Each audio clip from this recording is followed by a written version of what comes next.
Sara Duterte, nagpasalamat daw sa Diyos. Yeah? Sara Duterte nagpasalamat daw sa Diyos. Na archive daw ang impeachment niya sa Senado. Sabi ni Amy. Ito mga kababayan, syempre bago tayo mag-play dito, edi maghanap tayo ng ebidensya kasi mahirap naman na 'di ba? Mag-vlog ka, magsalita ka, wala kang evidence. Hindi naman tayo DDS eh. Hindi So ito mga kababayan, Pilipinas Today. Amy at Sara. Ang sabi dito, ibinahagi ni Senator Amy Marcos sa kapihan sa Senado ngayong Huwebes, August 7, na nagpapasalamat lamang sa Panginoon si Vice President Sara Duterte nang i-archive ng Senado ang impeachment complaint laban sa kanya nitong Miyerkules, Agosto 6. Idinagdag niya na ang nag-uusap pa rin sila ng Vice President ngunit sa text lamang.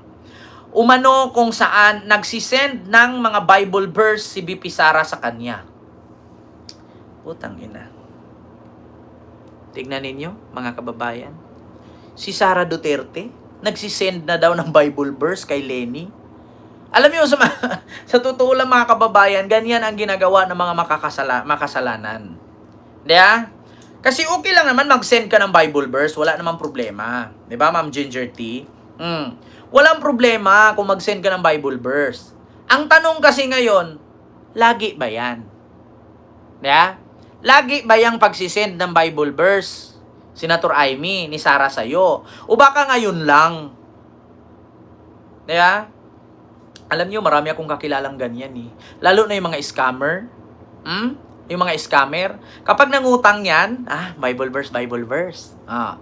Kapag siningil mo yan, Bible verse pa rin. Diba? Sabi ni Amy, BP Sara sa pag-archive ng impeachment, salamat sa Panginoon. Basta salamat sa Panginoon, yun lang, saad ni Amy, patungkol sa naging reaksyon ni Vice President Sara Duterte sa pag-archive ng impeachment complaint laban sa kanya. Basahin natin ang comment mga kababayan. Ginawa niyong teleserye ang Senado, parang abangan ang susunod na kabanata, sabi ni John Erwin. Sabi ni Libay Ricote, iba talaga ang takbo ng kaso kapag mayaman ang akusado, pwedeng ipagpaliban ng null and avoid, pero pag mahirap, akusado, loling agad. Sabi ni Libay.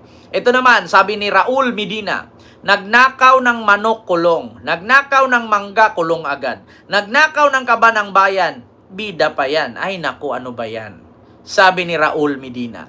Sabi ni Jose Mateldo, nako, sino kayang Panginoon ang sinasabi niya? Si Kibuloy kaya? Kapag hindi kayo dumaan sa akin, hindi kayo mapunta sa langit. Diyos mio, marimar, naniwala ba kayo mga kababayan na si Sara nagpasalamat sa Diyos? Sabi ko nga sa comment kanina, kasi nakita ko si Sara nasa Davao, pumunta ng simbahan Katoliko, tapos nakipag-shake sa Madre. Sabi ko, putang ina, Sara. Marunong ka pala magsimba. Ako literal mga kababayan, hindi ako nagsisimba. Bakit? Sa bunganga ko to, may panahon pa ako magsimba. Alam niyo, sa totoo lang, sabi ng simbahan noon, nung ako'y nag-aral sa seminaryo, kahit hindi ka sa simbahan magdasal, kahit sa harap lang ng bintana, kahit sa harap ng teres mo sa silangan, kahit nga sa sarili mo habang naglalakad ka, kahit tumatai ka, pwede ka magdasal. Walang pinipiring lugar ang pagdadasal. Hindi porket simbahan ay doon ka magdasal. Ang sambahan kasi, ginagawa lang yan para simbolo na bahay sambahan. Pero kung wala ka namang time pagpunta sa simbahan, magdasal ka anytime, kaya tumatay ka. Pwede ka magdasal. Pero ito, putang ina, sino bang naniniwala, Amy, na si Sara nagtawag ng Panginoon at sabing salamat sa Diyos? Totoo lang mga kababayan, ang pagdadasal, walang pinipiling lugar yan. Hindi pagsasalsal pagdadasal. Ang pagsasalsal, may limitasyon yan. Hindi ka man pwede magsalsal sa maraming tao. Magdasal kahit maraming tao pwede. Pero sa totoo lang mga kababayan, hindi ako niniwala dito kay Sarah na salamat sa Diyos. Wala talaga sa isipan ko yan na makapagtawag ng Diyos. Pagkatapos na sabihin ni Digong na Panginoon, stupid God. Sa tingin, ito, Sara Duterte na sa simbahan. Sara sa simbahan. Kita ko kasi kanina mga kababayan na nasa si Sara andun sa Davao sa may simbahan. Ito, oh. Ayan, oh, ito. Ayan. Pumunta ng simbahan. Katolik yan, ha.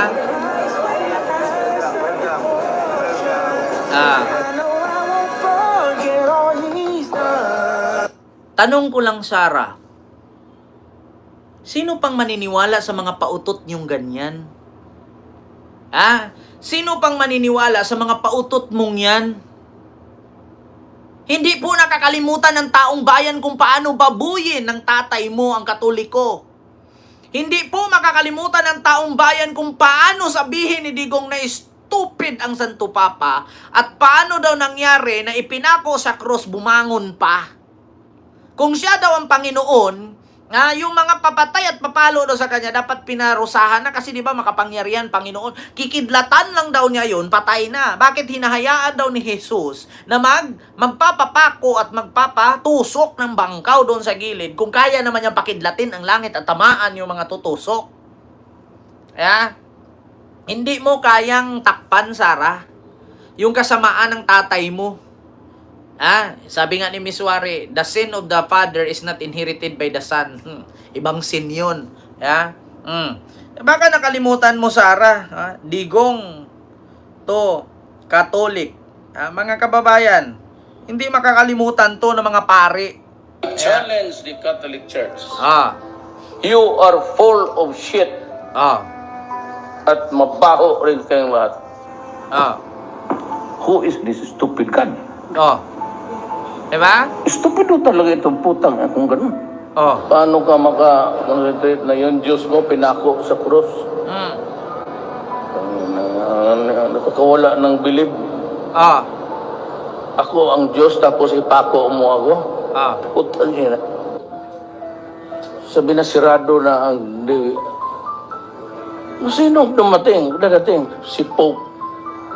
Gusto ko tawagan na. Pope, putang ina ka, umuwi ka na. Diba? Sino daw ang darating, ipasara daw ang kalsada? Gusto niyang tawagan po, putang ina, umuwi ka na. Tingnan mo. Pati yung Santo Papa, ayaw papuntahin ng Pilipinas, gustong tawagan. Bakit ipapasara? Baka nakalimutan ni Digong na si Sara Duterte, pinasara niya ang Quezon City Highway kasi dadaan daw siya. Naalala niyo, nag-trending? Pinasara ang kalsada kasi dadaan si Sara. Kaya nagreklamo yung mga motorista. Bakit ipapasara? Bakit ipapahinto? Dadaan lang naman siya. Sino ba siya? Di ba? Naalala ninyo? Tapos ito, tatawagan niya, putang ina daw, tawagan niya si Pope Francis, huwag daw papuntahin, bakit isara ang kalsada? Di ba? Tapos ngayon, sa tingin mo, Sara, hindi ka duduraan ng mga dyan sa simbahan kung hindi, imposible na kung hindi napanood to ng mga Katoliko. Ayan Yung Rodrigo Roa Duterte. Putang ina, deserve. Thank you very much. Thank you very much. Challenge the Catholic Church. Ma'am Brinda, Miguel Lab, shout You out. are full of shit. Tawagan daw niya si Pope Francis kasi bakit ipasara ang kalsada? Sabi niya, putang ina ka, umuwi ka na. Baka nakalimutan ninyo ito, mga kababayan. Sara, dumaan.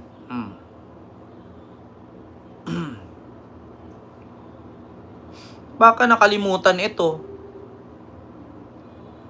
Kalsada sa QC. Ang daming nagreklamong motorista. Si JP Sara, tatawid, kaya tumigil muna tayo. For trending news, follow Trending Express. Panoorin nyo yan, ha? Noong ika-5 ng October, sinarado ang kalsada ng Commonwealth dahil umano'y dadaan ang Vice Presidente Sara Duterte. Anong sunod? Wait lang nga mga kababayan. Hiniling ni Vice President Sara Duterte na maimbestigahan ang isang viral video kung saan nabanggit siya bilang dahilan ng pagsasara ng Commonwealth Avenue. Itinanggi niya ring dumaan siya roon kaya umaksyon na ang Quezon City Police. Anong itinangging dumaan siya doon? Sabi mismo ng traffic enforcer, stop muna kasi dadaan si Vice President Sara. Tutok si Lucy. Ian Cruz. Sa video na ito na kumalat online kahapon, nakaharang sa westbound lane ng Commonwealth Avenue ang mobile car ng QCPD. Ano po reason? Sino po ito? Sino? Oh, Bibi Sara yan sabi ng pulis. So, sinara niyo yung Commonwealth para dumaan si Bibi Sara? Bakit? Wow! Wow. Pocross si Bibi Sara, sinara niyo yung Commonwealth. Ang lalaking kausap ng pulis, sinabi ba ang nakuha ang impormasyon sa mga nakahintong motorista? Si Bibi Sara, tatawid! Kaya tumigil muna tayo! Wala pang impormasyon kung kailan nakuha ng video. Pero sabi ng Office of the Vice President sa isang pahayag kahapon na walang kinalaman si Vice President Sara Duterte sa insidente sa kumalat na video. Sumulat ang Vice Presidente kay QCPD Director Brigadier General Redrico Maranan kaugnay sa viral video. Iginiit ng Vice na hindi siya kailanman nag-request ng assistance sa QCPD. Oh, hindi nag-request kailanman, ba't hindi tinanggal yung pulis? Yung pulis nagsabi o tinanong nung driver, sino po dadaan, sir? Dadaan lang si BP, saglit lang. Di ba? Di ba? Pinasara yung kalsada. Tapos si Pope Francis, tatawagan daw ni Digong, putang ina ka, umuwi ka na, ba't mo isara yung kalsada? Di ba? Ganyan ka Para demonyo. ihinto ang trapiko sa mga Commonwealth kababayan si Avenue. Digong. Kaya, kawawa. Itong Katoliko na ito will disappear in almost 25 years. Wala na. Challenge the Alam mo ba kung ilang asanto ng Katoliko? 35,000. All these. Sa Italy, marami sila. Ang Pilipino, mayroon rin.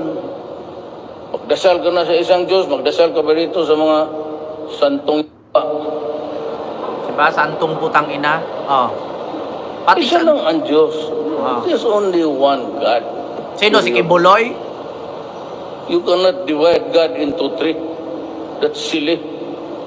I never said I never had God. Sabi ko, tribuhin ninyo. Your God is not my God. Putang ina mo. Your God. Sinungaling ka, sabi mo, your God is stupid God. Tapos iibahin niya yung statement. Ganyan sila, mga kababayan. Ganito ang sakit ni mga Duterte. Magsasalita ngayon, pag napuna ng media, babalik ta rin nila. Wala akong sinabing ganyan, wala akong sinabing ganon. Kakasabi lang, no joke, no joke. Ay, walang ganon, ma'am. Joke lang yon, di ba? Yung isa naghamon. Nung kumasa yung hinamon, hindi ko sinabi na susuntukin kita. Ang sabi ko, kapag tayo magsuntukan, masuntok talaga kita, tanga. Yeah? Ganyan ang sakit nila. Di ba, mga kababayan? Maghamon. Pag kumasa yung hinamon, sabihin walang sinabi. Nagbanta. Nung tinanong ng reporter, ang sabi wala. Pugutan ng leeg daw si BBM, cutting his head. Tapos, kunin daw yung katawan ng tatay, itapon sa West Philippine Sea. Nung in-interview, pagkabukas, wala daw siyang sinabing ganun. Joke lang daw. Tangina talaga, oh. Tapos ito, oh, wala daw siyang sinabing stupid God. Tapos ngayon sabi niya, your God is not my God. Yeah? Like father, like son, like daughter, whatever. Yeah? Ito yung mga tinatawag na stupid at ridiculous. Yeah? Kita ninyo, mga kababayan? Kaya mahirap. At totoo lang, mahirap yung mga ganitong ugali ng tao. Yung paiba-iba. Kakasabi lang na meron tayong presidenteng bangag noon, bangag ngayon si Bongbong Marcos ang presidente natin. Sabing ganon. Tapos nung in-interview, wala ko sinabing adik. Wala kong sinabing adik ang presidente natin. Kasi sa edad kong to, baka ipapatay ako ni Marcos. Ganyan sila kasinungaling. Mga kababayan. Tapos ngayon sasabihin si Sara, nagpasalamat sa Panginoon nung na-archive. Sino Panginoon niya? Si Kibuloy? Wala na, yung Panginoon mo wala sa langit, nasa kulungan. Yeah? Hindi kayo dumaan sa akin, hindi kayo punta sa langit. Bakit siya nasa kulungan? Diba? Ayan. So yun lang ha, mga kababayan. Yung ating live ngayon, hindi ko masyadong habaan. Ha?